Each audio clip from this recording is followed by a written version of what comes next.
राधे राधे। जय श्री कृष्णा। भगवान श्री कृष्ण आपकी सभी मनोकामनाएं पूरी करे। देखिए, माघ का महीना शुरू हो चुका है और प्रत्येक मनुष्य को माघ स्नान अवश्य करना चाहिए। इस महीने में किया गया स्नान, दान और पूजा पाठ करने से व्यक्ति जन्म मरण के बंधनों से मुक्त हो जाता है तथा उसे मोक्ष की प्राप्ति होती है। माघ महीने में हमें माघ मास महात्म्य भी जरूर सुनना चाहिए। इससे पहले हमारे चैनल पर माघ मास महात्म्य एक सुनाया गया था। अगर आपने नहीं सुना है तो जरूर सुन लीजिए। अब मैं आपको माघ मास अध्याय शुरू करने से पहले एक पौराणिक कथा सुनाती हूँ। एक बुढ़िया थी, वह माघ स्नान के लिए तीर्थ जाने लगी। उसके बेटे ने अपनी पत्नी से कहा, माँ के लिए 30 लड्डू बना दो और कुछ खाने का सामान बांध दो ताकि पूजा पाठ करके माँ कुछ खा पी सके। तब बहू ने जल भूनकर 30 लड्डू बांध दिए और बुढ़िया माघ नहाने के लिए चली गई। बुढ़िया ने नदी किनारे अपनी एक कुटिया बनाकर वहीं रहने लगी। बुढ़िया रोज सुबह उठकर स्नान करती, नहा धोकर पूजा पाठ करके जब वह लड्डू खाने बैठती तब हनुमान जी बंदर के बनकर उनके सामने प्रकट होते। तब बुढ़िया खुश होकर बंदर को लड्डू दे देती। वह इस प्रकार हर रोज आकर बुढ़िया के लड्डू खा जाते। माघ का महीना समाप्त होने पर हनुमान जी प्रकट हुए और उन्होंने बुढ़िया माई को बहुत सारी धन दौलत दी और निरोगी काया दी। वह बहुत धूमधाम से अपने बेटे के पास धन दौलत लेकर आई।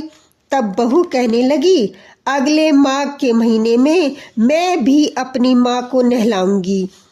माघ का महीना आ गया। उसने खूब सारा घी मेवा डालकर लड्डू बनाए। उसने 30 लड्डू अपनी माँ के लिए बांध दिए और माँ माघ नहाने चली गई। वह रोज सुबह उठकर लड्डू खाने बैठ जाती। जब हनुमान जी उसके सामने बंदर बनकर आते तो वह उसे पत्थर मारकर कहती, मेरा पेट नहीं भरा, तुझे कहाँ से दे दूं। इस प्रकार वह रोज सुबह सुबह लड्डू खाने बैठ जाती। माघ के समाप्त होने पर हनुमान जी प्रकट हुए और उसकी कुटिया को कूड़े में बदल दिया और बुढ़िया वहीं डुबक कर डुबरे बन गई। उसकी बेटी अपने पति से कहने लगी, माघ महीना समाप्त हो गया है, मेरी माँ को भी बाजे गाजे के साथ धूमधाम से लेकर आओ। जब वह अपनी सास को लेने नदी किनारे गया तो देखता है कि वह वहां पर ना तो सास है ना ही कुटिया। कुटिया की जगह पर कचरे का ढेर है। उस ढेर पर बुढ़िया डुक्कर बनकर घूम रही है।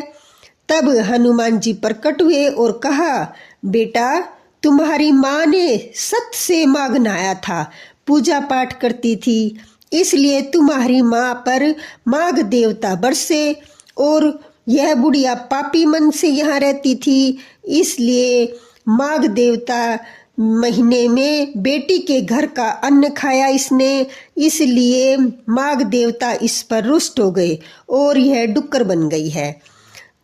माघ देवता जैसे लड़के की माँ पर बरसे वैसे सब पर बरसना। जय हो माघ देवता की जय। श्री कृष्ण भगवान की जय। आइए अब माघ मास महात्म्य का अध्याय 2 सुनते हैं।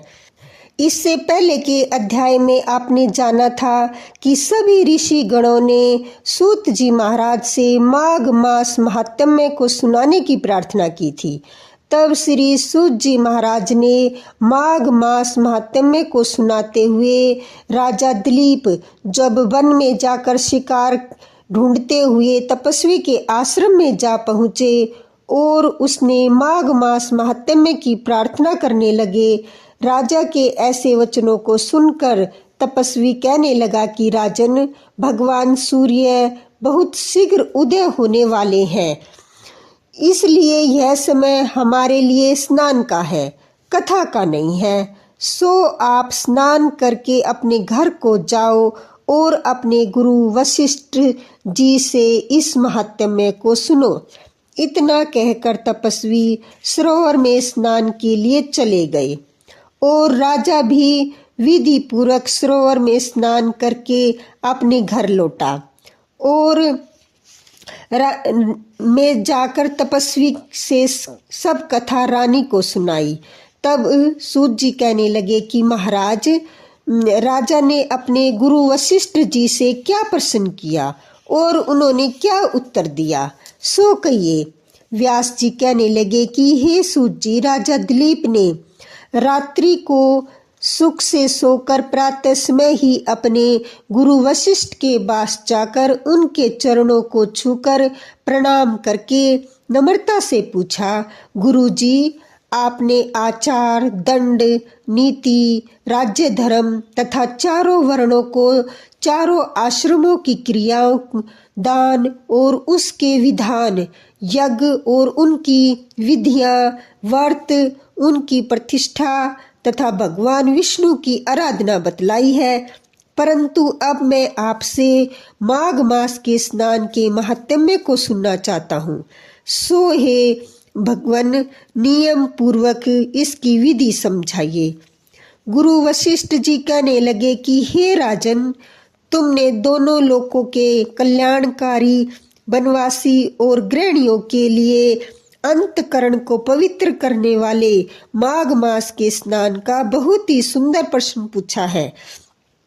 मकर राशि में सूर्य के आने पर माघ मास में स्नान का फल गो, भूमि, तिल, वस्त्र, स्वर्ण, अन्न, घोड़ा आदि दोनों तथा चंद्रायण और ब्रह्मकुंवर व्रत आदि से भी अधिक होता है। बैसाख तथा कार्तिक के जप, दान, तप और यज्ञ का बहुत फल देने वाले हैं, परंतु माघ मास में भी इसका फल बहुत ही अधिक होता है।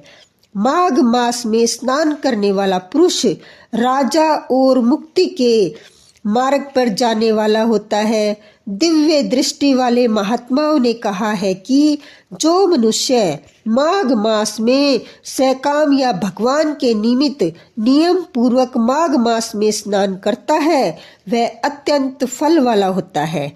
उसके शरीर की शुद्धि, प्रीति, ऐश्वर्य तथा उसके चारों प्रकार के फलों की प्राप्ति होती है। अदिति ने 12 वर्ष तक मकर संक्रांति में अन्न त्याग कर स्नान किया। इससे तीनों लोकों को उज्जवल करने वाले 12 पुत्र उत्पन्न हुए। माघ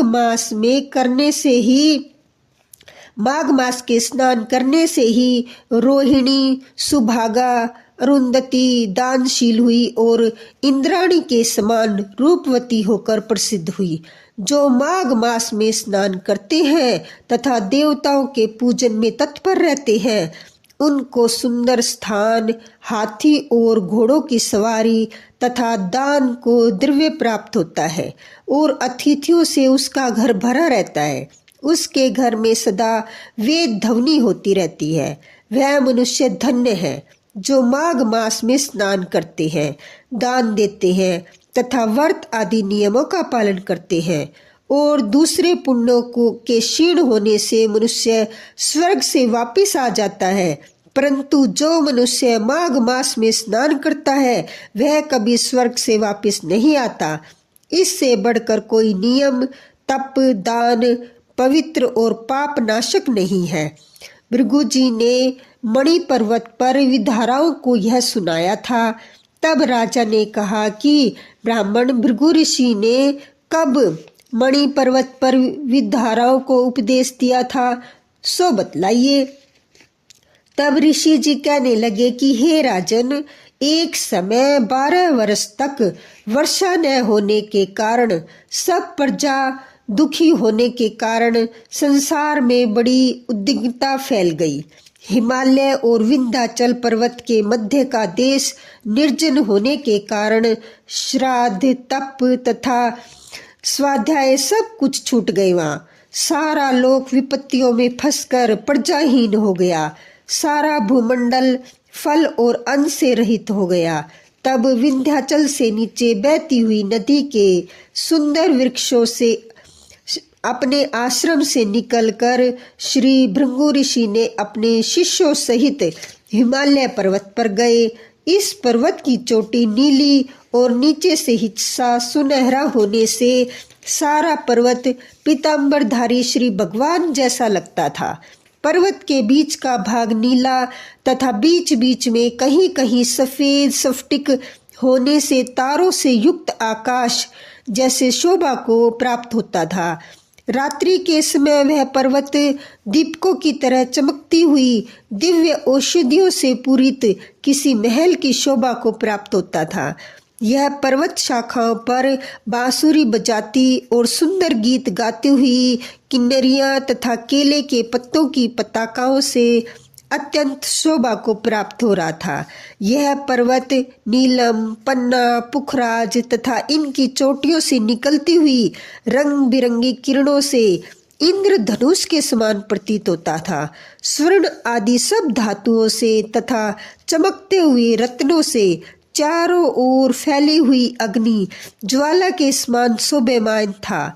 इसकी कंदराओं में काम पीड़ित विधारा अपने पतियों के साथ आकर रमण करती है और गुफाओं में ऐसे ऋषि मुनि जिन्होंने संसार के सब क्लेशों को जीत लिया है, रात दिन ब्रह्मा का ध्यान करते हुए कई एक हाथ में रुद्राक्ष की मालाएं लिए हुए शिव जी की आराधना में लगे हुए हैं। पर्वतों के नीचे के भागों में जंगली हाथी अपने बच्चों के साथ खेल रहे हैं तथा कस्तूरी वाले रंग बिरंगे मृगों के झुंड इधर उधर भाग रहे हैं। यह पर्वत सदा राजहंस तथा मोरों से भरा रहता है, इसी कारण इसको हेम कुंड कहते हैं। यहाँ पर सदैव ही देवता और अप्सरा निवास करते हैं। इससे आगे का वृत्तांत हम अपने अगले अध्याय में सुनेंगे। अब सुनते हैं कृष्ण चालीसा। बंसी शोभित कर मधुर, नील जलद तन श्याम, अरुण अधर जनु बिंफल, नयन कमल अभिराम, पूर्ण इंद्र अरविंद मुख, पीतांबर शुभ साज, जय मन मोहन मदन छवि, कृष्ण चंद महाराज। जय यदुनंदन जय जगवंदन, जय वासुदेव देवकी नंदन, जय यशोदा सुत नंद दुलारे, जय प्रभु भगतन के दृग तारे, जय नट नागर नाथ नथैया, कृष्ण कन्हैया धेनु चरैया, पुनि नख पर प्रभु गिरवर धारो, आवन दीनन कष्ट निवारो, बंसी मधुर अधर धर टेरो, होवे पूर्ण विनय मेरो, आओ हरि पुनि माखन चाखो, आज लाज भारत की राखो, गोल कपोल चुंबक अरुणारे, मधु मुस्कान मोहिनी डारे, राजित राजीव नयन विशाला, मोर मुकुट वैजंती माला, कुंडल शरवण पीत पट ओ अच्छे, कटी कंकणी काछिन काछे, नील जलज सुंदर तनु सोहे, छवि लखी सुर नर मुनि मन मोहे, मस्तक तिलक अलक घुंघराले, आओ कृष्ण बांसुरी वाले, करी पै पान पुनि तारो, अका बका का गा सुर मारो, मधुवन जलत अग्नि जब ज्वाला, भैसी तल लखही नंद लाला, सुरपति जब विरज चढ़ायो रिसाई, मूसर धार वारी वरसाई, लगत लगत विरज चहन बहायो, गोवर्धन नख धारी बचायो, लखी यशोदा मन भ्रम अधिकाई, मुख में 14 भवन दिखाई, दुष्ट कंस अति उधम मचायो, कोटि कमल जब फूल मंगवायो, नाथिका लिया तब तुम ली है, चरण चिन्ह दे निर्भय कीने, करी गोपिन संग रास विलासा, सबकी पूर्ण करी अभिलाषा, केतहि महा असुर संहारो।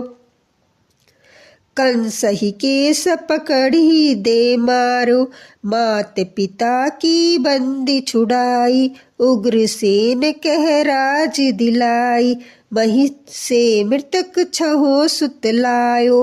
मातु देव की शोक मिटायो, भीमासुर मुर दैत्य संहारी। लाए षष्ठ 10 सहस कुमारी, दे भीम ही तृण चीर सहारा।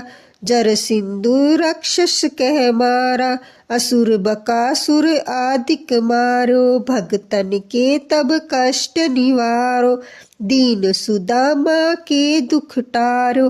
तुंदल 3 मूठ मुख डारो, प्रेम के साग विधुर घर मांगे। दुर्योधन के मेवा त्यागे, लखी प्रेम की महिमा भारी।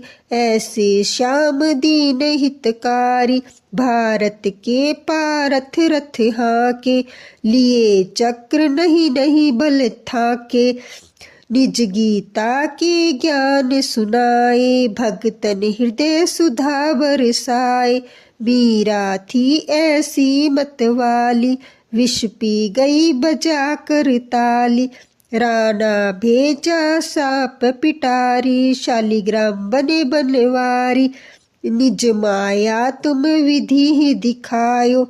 उरतै संचय सकल मिटायो, तब शत निंदा करी तत्काला। जीवन मुक्त भयो शिशुपाला, जब ही द्रौपदी टेर लगाई। दीनानाथ लाज अब जाई, तुरंत ही बसन बने नंद लाला। बड़े चीर भय अरिमु काला, अस अनाथ के नाथ कन्हैया। डूबत भंवर बचाई नैया, सूरदास आस उरधारी। दया दृष्टि कीचे बनवारी, नाथ सकल मम कुमति निवारो। समू वेग अपराध हमारो, खोलो पट अब दर्शन दीजे। बोलो कृष्ण कन्हैया की जय। यह चालीसा कृष्ण का पाठ करे उरधारी। अष्ट सिद्धि नवनिधि फल लेह पदारथ चारी। बोलो श्री कृष्ण भगवान की जय। राधे रानी की जय।